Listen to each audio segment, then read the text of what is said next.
Saudara DPR dan KPU sepakat jika kota kosong menang dalam Pilkada 2024, maka daerah itu akan kembali menggelar Pilkada ulang pada 1 tahun berikutnya atau 2025. Lalu bagaimana nanti pelaksanaannya? Akankah wajib ada paslon minimal dan akankah efektif untuk daerah dengan kemenangan kota kosong? Kami akan bahas bersama sejumlah narasumber. Namun yang sudah hadir dulu di studio, kita sapa pakar sekaligus dosen pemilu di Universitas Indonesia, Mbak Titi Anggraini. Selamat pagi. Pagi, Titi, Mas Radi. Sehat ya? Alhamdulillah sehat. Oke. Tapi sebelumnya selamat ulang tahun dulu. Oh, terima kasih ya. Tadi malam juga kita sudah merayakan ulang tahun Kompas yang ke-13. Terima kasih sebelumnya Mbak Titi. Topik kita pagi hari ini masih bahas soal pilkada yang diisi banyak oleh calon tunggal. 41 ya? 41. Finalnya 41 daerah, 1 provinsi dan 40 kabupaten kota. Nanti juga kita akan bahas dengan narasumber lain yang akan bergabung melalui sambungan virtual. Tapi kita akan bahas dulu dengan Mbak Titi. Mbak Titi, kalau ada 41 yang ya kita nggak mau semua sebenarnya benar-benar menang kota kosong supaya ada dinamikanya begitu kira-kira. Tapi kalau ini terjadi di 41 daerah itu, apa yang terjadi selanjutnya?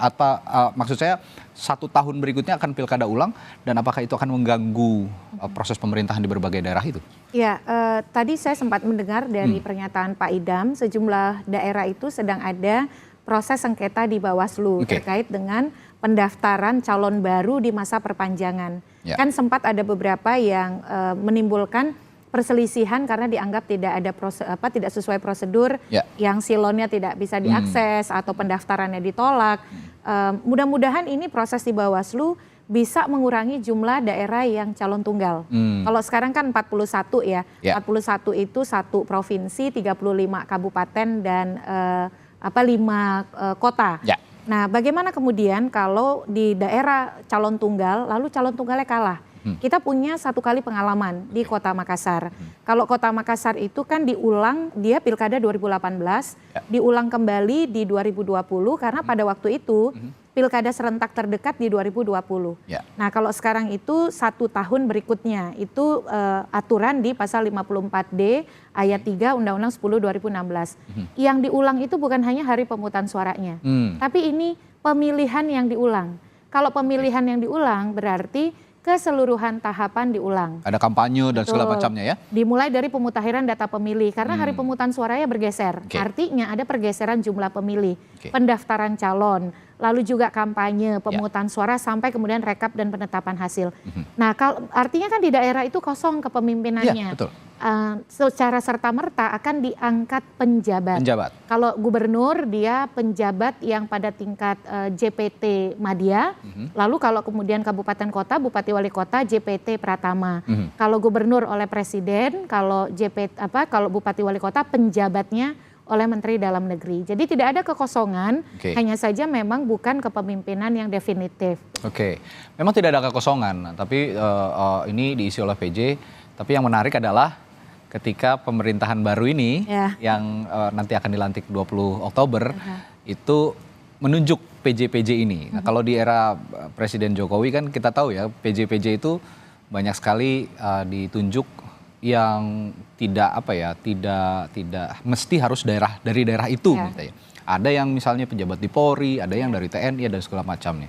Nah, kalau Mbak Titi melihatnya kalau ke depan pemerintahan yang baru, PJ-PJ yang diangkat apakah masih sama dengan pemerintahan sebelumnya atau kira-kira akan ada perubahan nih nanti? Ya, ini daerahnya tidak sebanyak penjabat pada kurun 2022 sampai 2024. Ini limitatif kalaupun misalnya let's say semuanya begitu ya, walaupun tidak mungkin 41 itu terbatas, tapi saya kira Pak Prabowo ini kan pilkada serentak agenda kolosal politik terbesar di bawah kepemimpinan baru. Pengangkatan PJ akan dikedepankan bagi daerah yang bisa mengakselerasi program-program dengan pemerintahan baru. Jadi orientasinya lebih kepada bagaimana ini kan dia akan memimpin di awal juga kepemimpinan presiden baru kita. Jadi orientasinya lebih pada menjaga koherensi antara program di pemerintahan nasional dengan daerah. Jadi saya kira tidak akan politis ya. Akan politis ya. Kemarin itu luar biasa karena setengah lebih dari daerah dipimpin oleh PJ dan banyak kontroversinya harus diakui. Karena menghadapi pemilu juga pada saat itu ya. Jadi banyak publik juga menganggap bahwa wah ini penunjukan PJ ini banyak yang politis. Tapi kan sekarang pemerintahan baru tidak ada tendensi apapun lah ya kira-kira. Seharusnya, seharusnya. Jadi tatanan pemerintahan di daerah di 41 daerah ini juga sepertinya akan bisa ditangani dengan baik. Saya akan berangkat ke masalah berikutnya, masalah cost Mbak Titi. Kalau memang ada pilkada ulang tentu ada cost karena tahapannya semua diulang seperti yang Mbak Titi tadi bicarakan. Apakah kesanggupan postur anggaran untuk pemilu kita sudah siap sebenarnya sejauh ini? Iya. Tidak ada pilkada ulang kalau calon tunggal yang menang pun daerah harus bersiap kalau ada perintah pemungutan suara ulang dari Mahkamah Konstitusi. Jadi ini bukan sesuatu yang kita betul-betul baru ya. Contohnya saja di 2020 Mas Radi, itu Yalimo sampai 2 kali pemungutan suara ulang. Lalu juga ada Nabire yang bahkan harus diulang dengan pemutakhiran data pemilih. Jadi pengalaman-pengalaman ini memang harus diantisipasi. Apalagi ini soal hak konstitusional warga negara yang difasilitasi oleh undang-undang dan mestinya juga sudah diantisipasi oleh penyelenggara pemilu kita. Jadi tanggung jawabnya bukan hanya oleh daerah tapi negara. Karena di undang-undang kita, di undang-undang pilkada, pembiayaan pilkada itu juga dapat ditopang oleh APBN. Jadi kalau ada problem hambatan pembiayaan di daerah, negara harus hadir. Dan di situ dimungkinkan menurut undang-undang pilkada kita. Oke, ini sudah ada empunya bergabung di Sapa Indonesia Pagi melalui sambungan virtual. Ada Komisioner Komisi Pemilihan Umum, Mas Idam Holik. Selamat pagi, Mas Idam. Selamat pagi, Mas Idam. Iya. Oke, sepertinya masih ada kendala teknis. Iya, sepertinya masih ada kendala teknis. Nanti kita akan coba hubungi kembali Mas Idam. Nanti juga akan menjelaskan. Tadi malam rapat ya, Mbak Titi ya, maraton sepertinya ini KPU juga. Termasuk soal cost yang akan dikeluarkan atau anggaran yang akan dikeluarkan untuk menyelenggarakan pilkada serentak di 41 kabupaten kota dan juga provinsi yang memiliki calon tunggal. Dan itu punya potensi untuk diulang jika Kota Kosong yang menang di tahun 2025. Berarti artinya tadi kita bahas soal cost ini aman-aman saja ya, Mbak? Seharusnya aman-aman aja ya. Karena memang ada alokasi untuk itu. Nah, kalau dengan demikian pengelolaan anggaran ini supaya baik begitu. Kadang kan kita juga nggak tahu ya kalau hari ini dikritik juga nih soal anggaran ini bukan hanya penyelenggaraan tahapannya begitu, tapi ada bumbu-bumbu di sampingnya. Apa yang harus diperhatikan soal anggaran ini? Ya, pertama tentu saja prinsip dalam penyelenggaraan pemilu itu salah satunya adalah efektif, efisien. Jadi bukan berarti kita kemudian membatasi kerja-kerja profesional dan maksimal dari KPU. Tetapi jangan berlebihan begitu ya. Nah, memang ada kerentanan dalam penyusunan anggaran daerah, terutama karena anggaran di pilkada itu bersumber dari APBD. Terutama ketika yang memimpin itu masih petahana. Ada ruang-ruang untuk main mata begitu ya. Tetapi kan karena ini adalah pilkada ulang, pasti atensi masyarakat lebih besar. Disitulah supervisi dari KPU menjadi penting untuk memastikan tidak ada ini pendekatan kerja aji mumpung. Mumpung begitu ya, pilkadanya harus berjalan, maka anggarannya disusun dengan bombastis. Disitulah pentingnya transparansi, keterbukaan, dan akuntabilitas. Anggaran itu bisa diakses oleh publik. Dan yang sifatnya seremonik itu tidak perlu lah. Walaupun itu menciptakan lapangan pekerjaan baru, tapi kan itu uang rakyat, pajak rakyat yang kita semua pemilih publik harus mengawasi ya.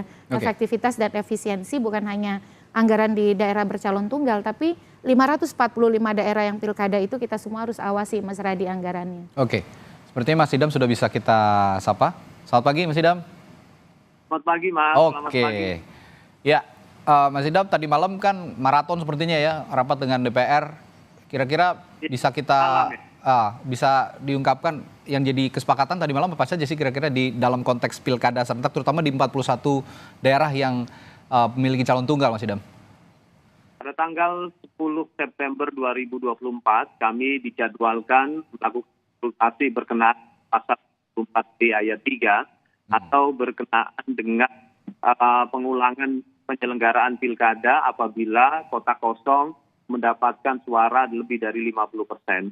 Dalam rapat konsultasi tersebut disepakati pelaksanaan pilkada yang diulang itu akan diselenggarakan 1 tahun ke depan, ya, sesuai dengan pasal 54D ayat 3. Dan dalam rapat konsultasi tersebut juga itu ditegaskan bahwa KPU harus segera menyusun jadwal tahapan untuk pilkada yang diulang akibat kotak kosong mendapatkan dukungan suara lebih dari 50% dan diharapkan penyelenggaraan pilkada yang diulang tersebut tidak lama, mudah-mudahan bisa sampai dengan 6 bulan atau 8 bulan. Dan saat ini KPU sedang melakukan kajian, susun jadwal tersebut ya, dan tentunya KPU komitmen agar menyegerakan diselenggarakannya pilkada ulang tersebut karena kotak kosong mendapatkan dukungan suara lebih dari 50%.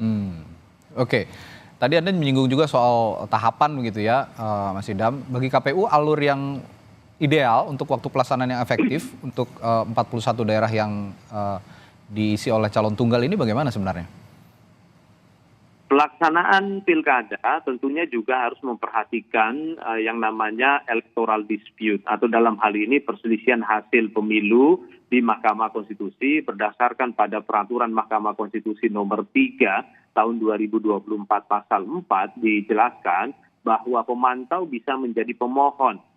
Ya, pemantau bisa jadi pemohon di dalam pilkada atau kalau sekiranya kotak kosong mendapatkan suara lebih besar daripada calon tunggal, maka calon tunggal itulah yang akan melakukan gugatan ke Mahkamah Konstitusi. Jadi dengan demikian, penentuan jadwal untuk pilkada yang diulang tersebut itu harus memperhatikan registrasi perkara permohonan PHPU kada di Mahkamah Konstitusi. Dan berdasarkan pada peraturan Mahkamah Konstitusi nomor 4 tahun 2024, itu tanggal 7 Januari 2025 itu dijadwalkan Mahkamah merilis buku register perkara konstitusi atau BRPK yang dimana menjelaskan daerah mana saja yang perkara perselisihan hasil pilkadanya diregister. Jika memang ada registrasi atau persidangan PHPU kada untuk kotak kosong, maka tentunya kami harus menunggu putusan Mahkamah Konstitusi.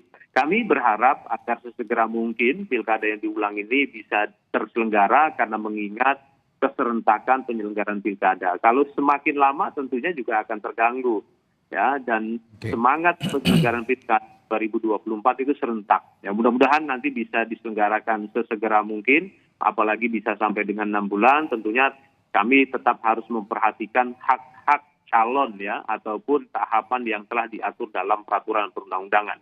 Oke, tadi kita juga bahas soal soal anggaran, Mas Idam. Kalau tadi malam juga sepertinya saya menyimak banyak sekali kritik yang mengalir dari DPR soal pengaturan anggaran, terutama untuk menghadapi pilkada serentak ini. Anggarannya memang kalau dilihat posturnya memadai dan cukup begitu. Tapi kalau ada postur-postur anggaran yang bisa ditekan, tadi juga Mbak Titi mengatakan kalau memang nggak perlu ya nggak usah dianggarkan begitu kira-kira. Ada pos-pos yang bisa ditekan untuk menyelenggarakan pilkada serentak, terutama jika nanti 41 daerah ini yang punya calon tunggal ini menyelenggarakan pilkada ulang di tahun 2025, Mas Idam. Kami sependapat apa yang disampaikan oleh Mbak Titi tadi tentang prinsip efektif, efisien, dan transparan ya atau terbuka, karena terbuka merupakan salah satu prinsip dari penyelenggaraan pilkada. Ya tentunya nanti dalam menyusun anggaran untuk pilkada yang diulang akan dampak dari kotak kosong yang mendapatkan suara lebih dari 50%. Ini kami tetap mengacu pada prinsip-prinsip yang tadi dikemukakan tersebut. Efektif, efisien, dan terbuka. Karena ini juga merupakan satu komitmen kami untuk mewujudkan pilkada sesuai dengan prinsip peraturan perundang-undangan. Tentunya dalam menyusun anggaran nanti ya kami memperhatikan beberapa aspek ya, yang jelas jangan karena semangat efisiensi lalu kualitas pilkadanya malah tidak baik. Artinya harus balance antara efektif dan efisien. Itu merupakan dua sisi yang tidak bisa dipisahkan dan nanti KPU akan mengadakan rapat koordinasi dengan KPU di daerah karena memang yang menyusun anggaran tersebut itu adalah KPU daerah. Tadi Mbak Titi mengemukakan tentang pembiayaan pilkada ini tidak hanya dibiayai oleh APBD tapi juga APBN. Itu benar sekali hal tersebut diatur dalam pasal 166 ayat 1 Undang-Undang Nomor 10 tahun 2016. Dan tentunya nanti mengenai pembiayaan itu akan dilakukan koordinasi terlebih dahulu dengan pemerintah daerah. Kami yakini bahwa pemerintah daerah memiliki kemampuan untuk melakukan pembiayaan pilkada yang diulang tersebut. Oke, tadi kita sudah bicara aturan, bicara juga soal cost, soal anggaran. Sekarang saya akan bahas ke subtopik berikutnya soal keamanan untuk menyelenggarakan pilkada, terutama di daerah-daerah yang memiliki calon tunggal. Apakah dari 41 daerah ini ada pemetaan juga dari KPU, daerah-daerah mana saja yang resistensinya cukup tinggi untuk terjadi, misalnya tidak mendukung calon yang diusung, dan juga tidak ada pilihan lain karena harus memilih kota kosong. Mereka jadi bingung sehingga ada resistensi khusus nih dari pemilih. Nanti kita akan bahas di Sapa Indonesia Pagi setelah jeda. Tetaplah bersama kami.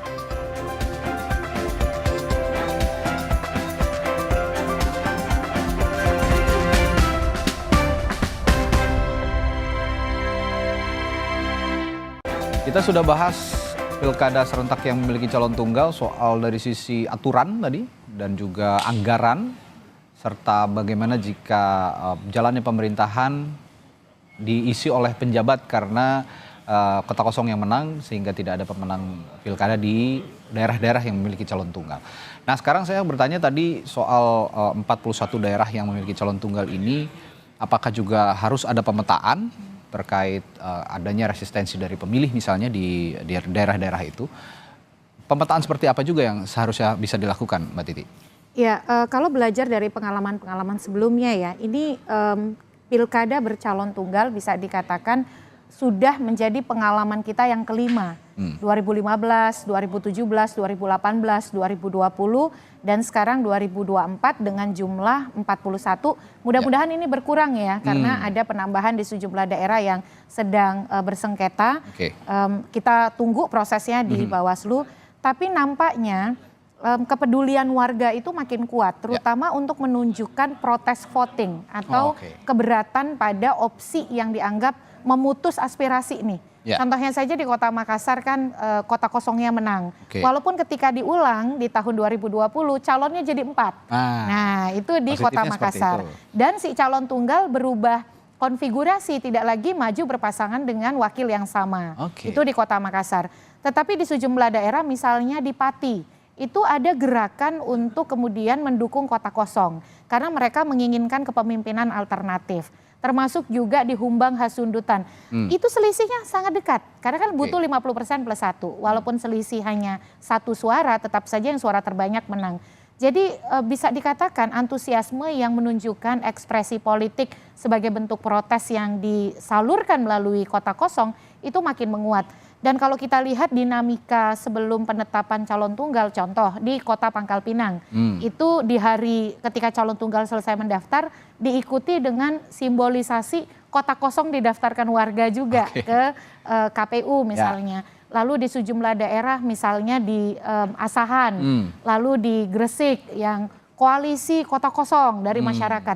Nah, hal-hal seperti ini pasti pertama menimbulkan diskursus soal aturan hukum, boleh tidak berkampanye, boleh tidak kemudian memberikan dukungan massa dan lain sebagainya. Jadi KPU harus siap nih dengan aspirasi agar si kota kosong juga difasilitasi. Karena KPU itu memfasilitasi beberapa metode kampanye, pemasangan alat peraga, iklan media massa cetak elektronik, dan debat terbuka pasangan calon. Itu kalau kata undang-undang dapat difasilitasi. Nah, bagaimana mengelola debat yang tidak sekedar ya pura-pura debat begitu ya. Nah, ini juga menarik. Kalau calon tunggal ini debat bagaimana juga nih? Betul. Jadi bagaimana kemudian suasana adu gagasannya tetap terasa. Tentu tidak mungkin dengan kota kosong. Tapi kan ada suara masyarakat yang juga bisa diterjemahkan melalui tema debat yang bisa betul-betul menggali apakah calon tunggal itu betul-betul merefleksikan kebutuhan daerah. Sehingga masyarakat ketika datang ke TPS, kalau dia suka calon tunggal dia pilih. Tapi kalau dia ingin kepemimpinan alternatif yang dia merasa daerah dan partai punya calon yang lebih baik, dia sah-sah saja dukung kota kosong. Jangan dianggap bahwa kalau mendukung kota kosong tidak sejalan dengan pilkada kita, semangat untuk berdemokrasi. Itulah wajah demokrasi. Demokrasi tidak memaksa. Itulah yang disebut dengan konsen. Dengan kemudian kita boleh menunjukkan dissent, ketidaksetujuan. kalau kita setuju calon tunggal kita pilih, kita tidak setuju kita coblos kota kosong. Nah ini KPU saya kira antisipasi soal aturan main ya, yang meyakinkan publik bahwa jangan sampai KPU seolah-olah berat lebih kepada calon tunggal. Nah ini bagaimana aturannya bisa setidaknya memberikan keadilan kompetisi itu. Yang kedua ya memang saluran-saluran ketidakpuasan itu jangan sampai mengakibatkan pada hal-hal yang sifatnya mengarah pada kekerasan juga harus diantisipasi. Nah lalu bagaimana KPU memoderasi antara calon tunggal dan kota kosong ini? Secara aturan apa yang disiapkan, Mas Idam? Ya, tentunya dalam konteks kebebasan berdemokrasi ya bagi pihak-pihak yang ingin mengkomunikasikan secara publik mengenai urgensi kota kosong itu tidak ada larangan. Ya. Kami tidak melarang dan Bawaslu juga pasti tidak akan menganggap itu sebagai sebuah pelanggaran. Lalu bagaimana? Apakah KPU akan memfasilitasi? Ya, dikarenakan undang-undang pilkada tidak mengatur tentang fasilitasi kampanye kota kosong, maka kami KPU tidak bisa untuk memfasilitasi hal tersebut. Tetapi KPU tidak bisa melarang apabila ada ya warga negara atau sekelompok warga negara untuk mengkomunikasikan itu secara luas. Nah, jika kita merujuk pada pasal 1 ayat 1 yang namanya pemilihan itu adalah pelaksanaan kedaulatan rakyat di wilayah provinsi kabupaten kota untuk memilih. Itu definisi pemilihan. Itulah kenapa Undang-Undang Pilkada tidak memfasilitasi kampanye kota kosong. Karena definisi pilkada di pasal 1 ayat 1 Undang-Undang Pilkada itu adalah untuk memilih kepala daerah dan wakil kepala daerah. Itu yang bisa kami jelaskan. Kalau memang resistensinya itu adalah untuk memilih kota kosong, masyarakat atau pemilih yang memilih kota kosong, ini masih bisa dipahami. Tapi yang harus diantisipasi juga, bahkan kalau resistensinya itu sama sekali tidak datang ke TPS, alias golput gitu ya. Kalau memang calon tunggal ini tidak sesuai dengan harapan mereka dan mereka juga tidak mau menyalurkan suara melalui kota kosong karena mungkin saja ya mereka sudah jengah begitu. Apa yang diantisipasi oleh KPU, Mas Idam? Ya, KPU melaksanakan kewajibannya, yaitu dalam hal ini melakukan sosialisasi dan pendidikan pemilih serta aktivasi partisipasi masyarakat. Memang dalam melakukan hal tersebut KPU harus sangat berhati-hati. Mengapa? Karena ini kan calonnya hanya satu, ya. Jadi KPU dalam konteks ini hanya bisa memberikan penjelasan tentang bagaimana norma-norma di dalam pilkada, apa sih esensi adanya pilkada, tetapi KPU tidak mengarahkan pada mendukung kota kosong ataupun mendukung pasangan calon tertentu. Jadi di sini titik tekannya pada urgensi pilkada dan kesadaran individual warga negara. Dan kalau kita mengacu ya pada filosofi etika masyarakat Indonesia, itu kan masyarakat Indonesia terkategori masyarakat yang kolektivis, bukan masyarakat yang individualis. Di dalam masyarakat yang individualis itu lahirlah teori politik, teori hukum yang basisnya adalah liberalisme. Titik tekannya pada hak-hak individual. Berbeda dengan di timur, di Indonesia yang masyarakatnya kolektivis, itu titik tekannya adalah tanggung jawab sosial, social responsibility. Jadi dengan demikian tentunya masyarakat dapat memahami bagaimana seharusnya mereka menggunakan hak pilihnya dengan bijak. Ya, kalau bicara tentang hak-hak individual, ya nanti tentunya kita akan akan terjebak pada ego ya, pada ego-ego warga negara. Tapi tentunya apapun itu undang-undang telah mengakomodasi. Yang jelas pasal 1 ayat 1 yang namanya pilkada sebagai sarana kedaulatan rakyat di wilayah provinsi dan kabupaten kota itu tujuannya untuk memilih. Itu eksplisit dijelaskan di dalam pasal 1 ayat 1 Undang-Undang Nomor 8 tahun 2015. Artinya yang disebut oleh Mas Idam kolektivis itu tipikal masyarakat Indonesia, sasaran sosialisasinya sepertinya akan dialamatkan kepada kaum ekstrovert ya. karena orang Indonesia memang tipikalnya mayoritas ekstrovert, yang introvertnya dikit, makanya kolektif, ikut-ikutan gitu kan ya. Jangan dong. Jangan ya? Harus punya pendirian juga? Ya jelas, karena memilih itu kan hak ya. Bagaimanapun hak yang harus berangkat dari kemurnian. Jadi tidak bisa direkayasa begitu. Kalau tentu saja dalam pilkada calon tunggal negara sudah memberikan saluran opsi politik walaupun tidak ideal, di mana calon tunggal dan kota kosong. Kota kosong itu merupakan ekspresi politik, disitulah justru kita bisa didengar. Kita bisa dinilai apakah setuju atau tidak bersetuju. Nah, jangan sampai kalau sekedar di rumah ketidaksetujuan itu tidak akan bermakna. Jadi bagaimana membuat ketidakbersetujuan itu menjadi bermakna. Kalau di pilkada calon tunggal ya datang ke TPS, coblos dengan si kota kosong kalau tidak setuju si calon tunggal. Konsepnya itu. Oke, tapi kalau dari analisis Mbak Titi atau penelitian, mungkin Mbak Titi punya penelitian dari pilkada-pilkada sebelumnya, mungkin di tahun 2017 ya, 2018, 2020. Mereka ataupun daerah-daerah yang memiliki calon tunggal partisipasinya gimana sih? Bagus nggak? Ya, partisipasinya relatif rata-rata ya. Rata-rata. Bahkan kalau di pilkada itu memang kecenderungan angka partisipasi dia lebih menurun dibandingkan pileg-pilpres. Tapi ini adalah pilkada serentak nasional. Jadi euforia gaungnya akan berbeda. Walaupun sulit untuk menyaingi pileg-pilpres. Karena kalau di pileg itu kan aktornya ratusan.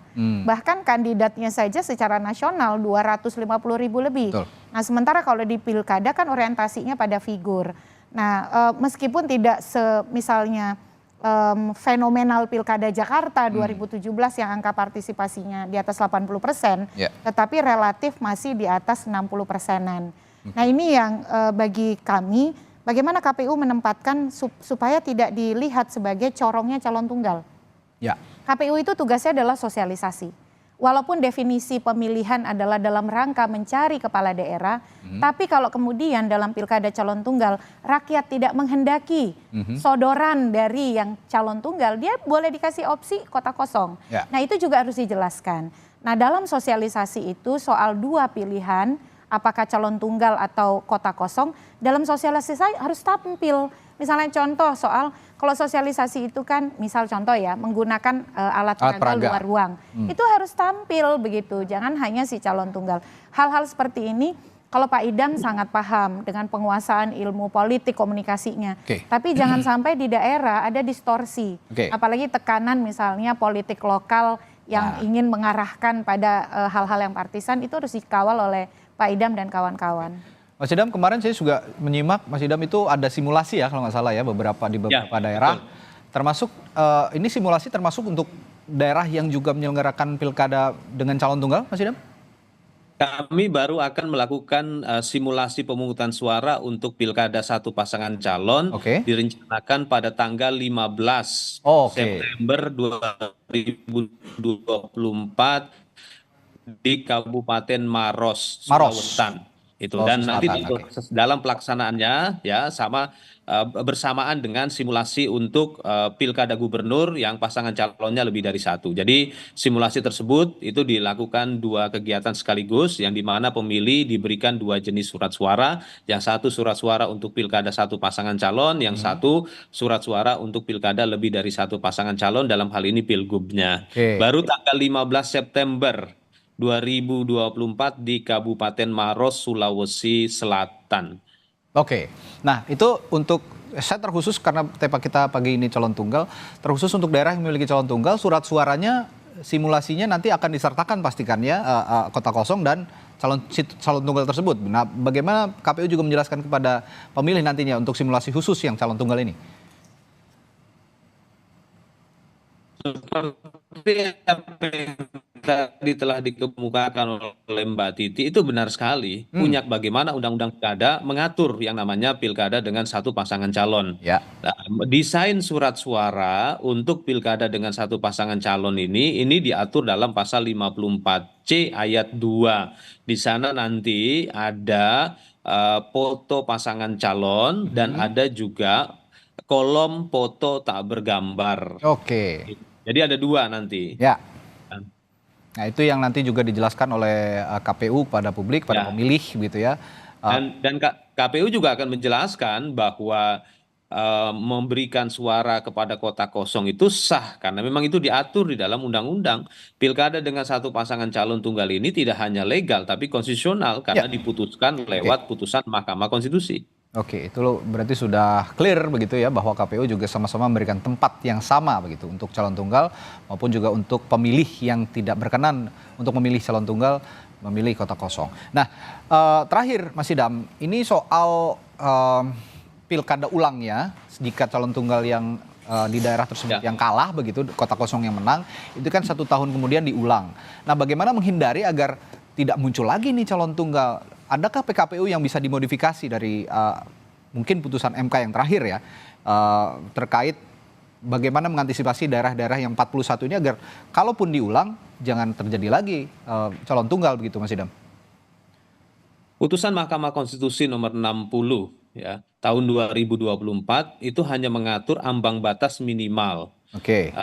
partai politik ataupun gabungan partai politik. Putusan Mahkamah Konstitusi tidak mengatur tentang ambang batas maksimal suara yang harus dimiliki atau gabungan suara dari partai politik. Nah, ini memang menarik untuk mendesain bagaimana ke depan ya, mudah-mudahan pembentuk undang-undang dapat memperhatikan situasi ini sehingga gabungan partai politiknya itu dibatasi perolehan suara maksimalnya. Nah, kalau ada ambang batas maksimal, saya yakin kota kosong itu tidak ada.